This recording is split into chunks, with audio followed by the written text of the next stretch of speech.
পণ্য বয়কট করে তাদের অর্থনৈতিক সহযোগিতা বন্ধ করে দেন। আমরা বহির্বিশ্বের ক্ষমতাশীল রাষ্ট্রদের জানিয়ে দিতে চাই, ফিলিস্তিনিদের উপরে যদি হামলা করে আর যদি কোন মুসলিম শহীদ হয়, কেউ যদি আহত হয়, মসজিদুল আকসার উপরে যদি হামলা চালানো হয়, সেখানে বোমা ফাটানো হয়, তবে মনে রাখবা সারা বিশ্বের মুসলিম বসে থাকবে না। মুসলিমরা বীরের জাতি, সেখানে শহীদের মর্যাদা মুসলিমরা পেয়ে থাকে। লিল্লাহে তাকবীর বলে আল্লাহর ভূমিতে জিহাদের মাঠে জয়লাভ করে থাকে মুসলিম জাতি। থাকবো না।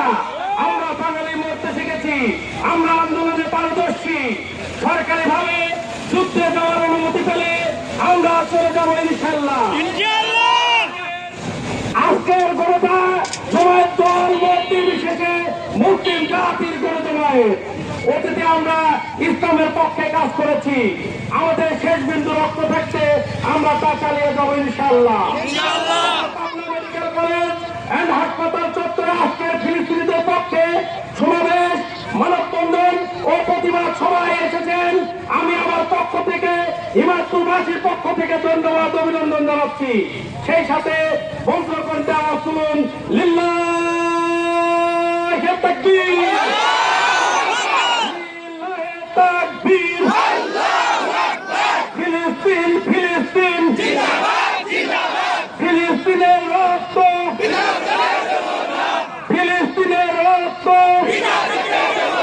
শক্ত হাতে অস্ত্র ধরো, শক্ত হাতে অস্ত্র ধরো, মসজিদুল আকসা রক্ষা করো, মসজিদুল আকসা রক্ষা করো, দ্বীন ইসলাম দ্বীন ইসলাম দ্বীন ইসলামের আলো, আমার নেতা তোমার নেতা, আমার নেতা তোমার নেতা, আমি কে তুমি কে,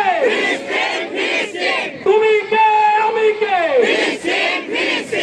খোদা হাফেজ, বাংলাদেশ জিন্দাবাদ। বেশি এই গরমের মধ্যে আপনাদের হাল করব না, কারণ সামনে আরো আমাদের আন্দোলনে অগ্রসর হতে হবে, আমাদের জিহাদি হয়ে গড়ে উঠতে হবে।